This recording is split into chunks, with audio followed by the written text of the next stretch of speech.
Los comentarios y opiniones son responsabilidad de quienes lo expresan.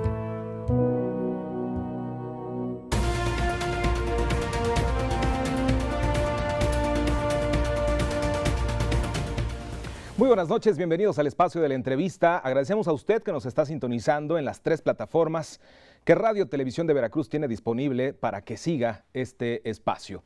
Este es el tema del cual hoy le estaremos platicando. La trompa o corno francés es un instrumento de viento metal que tiene un carácter muy versátil y abarca una tesitura muy amplia con pocos pistones, un elemento que poseen todos los instrumentos de viento metal. El timbre de la trompa es muy rico y también es expresivo. Además, este instrumento puede emitir tanto sonidos suaves y dulces como ásperos también y duros. Sus sonidos pueden ser tanto dulces como potentes también. El instrumento adoptó su forma circular que facilita su manejo al marchar o montar a caballo. ¿Por qué hablamos acerca de y damos este preámbulo de este instrumento musical que es muy conocido en Europa, pero con poca apertura quizá aquí en la República Mexicana? Se encuentra con nosotros el maestro Rafael Caballero Sayas. Él es licenciado en Artes opción corno francés por la Universidad Veracruzana, para que nos platique más al respecto de este instrumento y finalmente también su experiencia como músico en el arte de tocar este mismo. Maestro, ¿cómo está? Buenas noches. Buenas noches, pues es un placer estar aquí para poder platicar un poco de lo que es mi instrumento, que como bien dice, pues es bastante desconocido en nuestro país. Efectivamente, y esto pues también tiene un cierto problema porque no facilita, ¿no?, la apertura en las grandes orquestas de este mismo instrumento y representa también un poco de batallar, ¿no?, para que músicos como usted estén finalmente en las grandes orquestas. Me gustaría tener un preámbulo, maestro. ¿Qué antecedentes en la historia de la música tiene el corno francés, por favor? Bueno, realmente es un instrumento que principalmente fue usado para cazar. Era un instrumento de cacería en los bosques de Inglaterra, obviamente también de Francia. Era el principal instrumento para llamar tanto a los perros como a toda la tropa que iba de cacería. De hecho, era un instrumento mucho más grande que se cruzaba en el cuerpo para galopar, y cuando encontraban al animal o sabían a qué dirección iba, había toques de cacería para el cual se iban al norte, al sur, etc. Entonces, principalmente era un instrumento pues bastante rústico. Después en Inglaterra es que se empieza a usar ya en las orquestas. Se empezó a usar en intermedios entre un movimiento de una ópera y el segundo, y otros movimientos. Se le puso maquinaria, se le puso mecanismo, y por su versatilidad en cuanto al sonido fue que se empezó a usar cada vez más. De repente los compositores descubrieron que tenía un timbre bastante especial y lo empezaron a utilizar en distintas óperas. ¿En qué composiciones de estos grandes maestros a los que usted está mencionando es mayormente utilizado? ¿Quién es con que más frecuencia lo utiliza en las obras? Y finalmente, ¿cómo lo podemos detectar en estos grandes conciertos de las orquestas sinfónicas? Sí, bueno, realmente desde que entró a la orquesta este instrumento, pienso yo que, bueno, como hasta hoy en día, cautivó demasiado a la audiencia, al público, a los compositores. Compositores ya desde Bach lo empezaron a ocupar digamos, en tesituras muy fuera de lo normal para él, tesituras muy agudas, donde el instrumento lució demasiado. Pero en todos los periodos musicales se ha usado muchísimo, como acabo de decir, Bach. Wagner también lo utilizó demasiado, Richard Strauss, Gustav Mahler, Tchaikovsky también, Beethoven. Es decir, la mayoría de compositores quedaron igual de embelesados con este sonido, y todos le pusieron algo bastante importante y bastante pues sobresaliente en sus obras. Para los que tienen el gusto por Wagner lo podemos identificar, ¿no?, porque finalmente es un sonido que llama al combate, que llama a la guerra, que tiene esta misma tesitura tan fuerte, tan sólida. Me gustaría también que me platicara un poco, maestro, quiénes fueron los encargados de asignarle a la trompa o al corno este mismo sistema de válvulas para darle hoy su aspecto y su forma definitiva. Pues realmente empezaron a experimentar en Inglaterra, más que en otros lados, a ponerle otros tubos. Nosotros manejamos el instrumento antiguo, que hoy lo conocemos como corno natural, que solamente es una vuelta. Y lo que pasaba antes es que se le cambiaban partes del instrumento como una especie de adiciones, para cambiar la tonalidad, y lo demás se hacía solo con la mano, para llenar todas las escalas armónicas y los semitonos que no tenían todos los tubos, con la mano se completaban. Después se le empezaron a agregar tubos y otras, digamos, funcionamientos más nuevos, más modernos, para que no fuera como tan tedioso y tan tardado estar cambiando los tubos. Claro.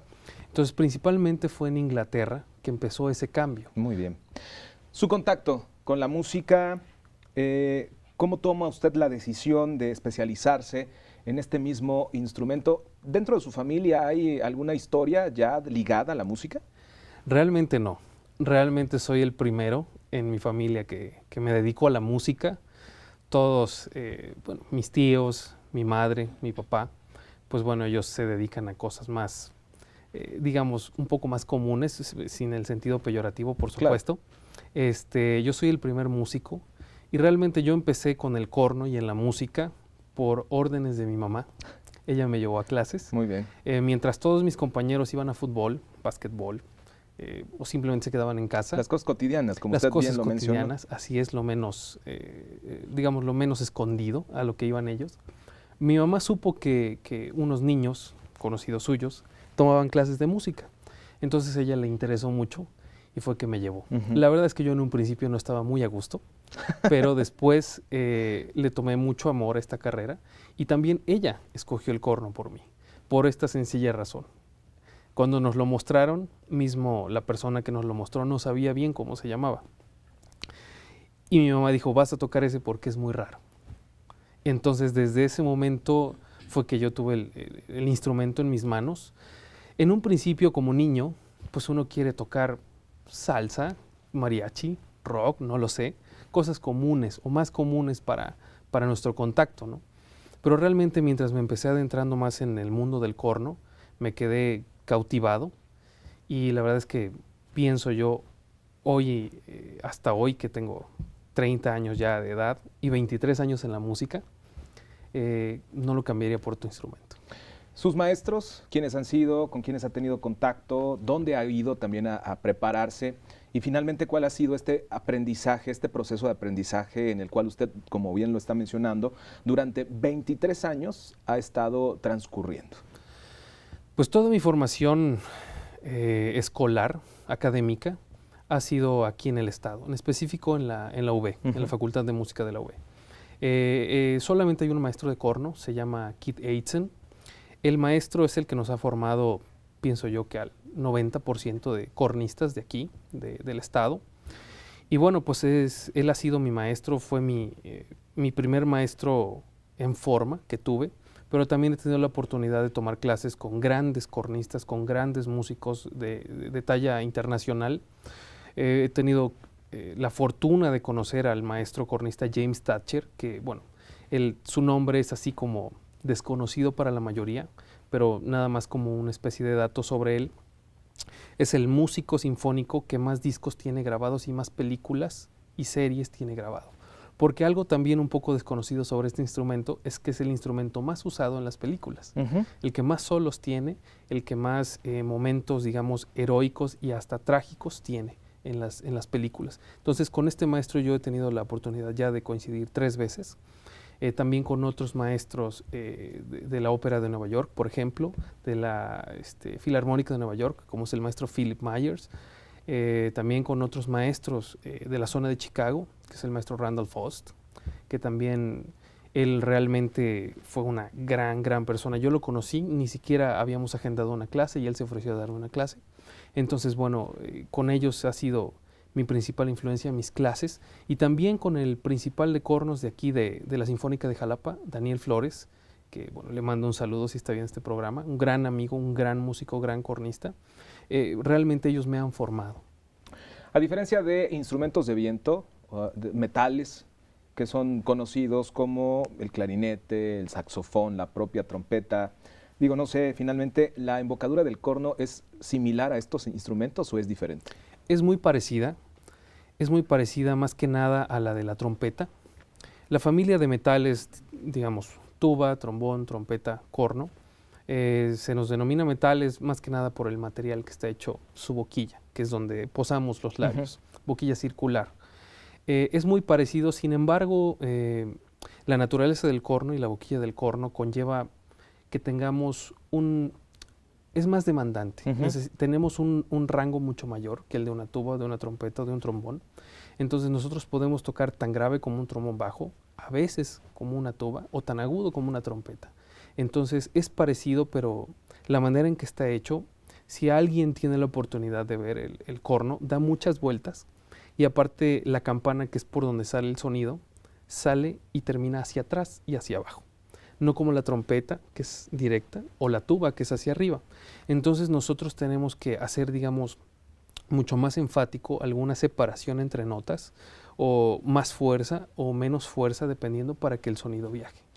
Maestro, satisfacciones que le ha dado la música hasta este momento, 23 años, se dicen muy fácil, pero son de mucho trabajo, de mucha tenacidad, de practicar mucho, muchas horas al día. ¿Qué satisfacciones le ha dado la música? ¿Cómo se ve usted en estos momentos o cuáles son los objetivos y metas aún por lograr dentro de su carrera y el trabajo que está realizando actualmente? Bueno, realmente es que cada concierto que he podido tener siempre es muy gratificante recibir el aplauso. No hay nada, creo yo, que se compare para nosotros los músicos, los artistas, como ver un teatro lleno y que al terminar alguna obra difícil, pues el público se levante y nos aplauda. Eso es muy gratificante, pero realmente a lo largo de estos años he podido viajar mucho. Tengo la fortuna de poder decir que me he presentado en todos los estados de nuestro país, en los principales teatros también de aquí de México, y he realizado giras en el extranjero, que en un principio, cuando niño, ni siquiera era una posibilidad tangible poder viajar, y mucho menos salir de México, claro, ¿no? Entonces realmente eso ha sido, el corno, la música en sí ha sido mi pasaporte al mundo. Entonces ha sido bastante, bastante bello. Y ahora lo que estoy haciendo, estoy en este momento más que nada enfocado en la parte docente. Estoy dando clases en la Orquesta Sinfónica Esperanza Azteca, que tiene su sede en Coatepec. Estoy formando alumnos nuevos, que ya tengo 2 alumnos que entraron ahora a la Facultad de Música, están, digamos, siguiendo mis pasos ahora. Muy bien.